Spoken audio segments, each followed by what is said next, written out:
Visual effects supervisor's job is to put what the director wants creatively from the movie onto the screen.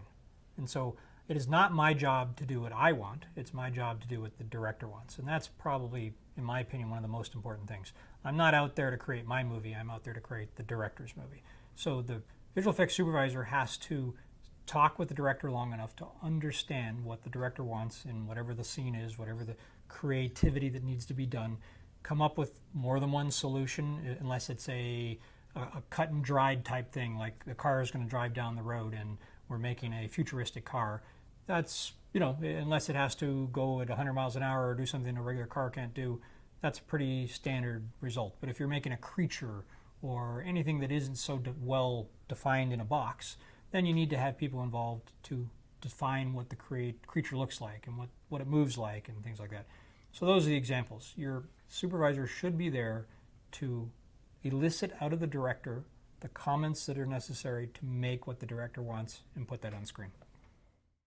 Generally, a visual effects supervisor's relationship with the producer is related to how much is something going to cost and what is the budget to do all the visual effects of the movie, and what are my options in order to do the most expensive option, the middle of the road option, the least expensive option. And then generally what happens also with the producer is when you're shooting and you're in the middle of production and you've planned to do something practically, and the tests with the special effects team or whatever the effect is worked well practically, but on the day for some reason it doesn't work. So now the producer will be standing there and asks, all right, if I do this as a visual effect and I just stop shooting now, how much is it going to cost? What are my options? How do I fix what didn't work today practically and make it work in post? And that's what your job is as a visual effects supervisor, is to be able to think on your feet, be able to give them an answer within a couple of minutes saying, all right, if we do the following 2, 3, 4 steps, whatever they might be, we can do this all in post, and your potential price impact is, $5,000, $1,000, $500. So they have some idea of what the cost is going to be. That's probably the most important thing with a producer. Visual effects and a production designer need to have a very good relationship, simply because the production designer is there to design for the movie, not just the non-visual effects scenes, but the visual effects scenes. So you want the production designer's input into what visual effects is doing. If you're creating something that no one has ever seen, you better have the production designer involved, because the production designer probably knows exactly what the director wants and can give input to the visual effects team or to a storyboard artist or to a concept artist as to what this should look like. So it's very important to have the production designer who has the entire production's look and feel together with visual effects.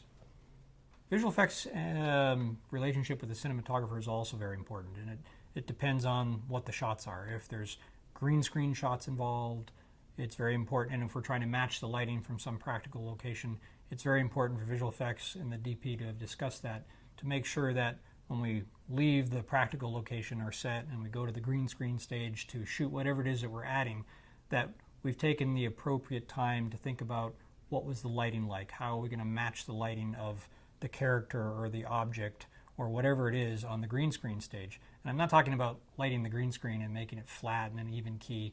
That's more of a visual effect thing only.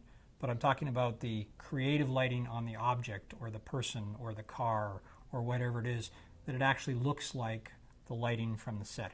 If you have a set and you're going to green screen in someone later for some reason, and if the person on the set should have been backlit, but you front light them on the green screen, visual effects can do the best compositing in the world, but it still won't look perfect because it wasn't lit right. It should have a rim light and backlighting and things like that. So that's an example of the DP and the visual effects supervisor needing to work together to achieve the result, which is to make a great looking movie, not to have the DP only concerned about their stuff and the visual effects only concerned about their stuff.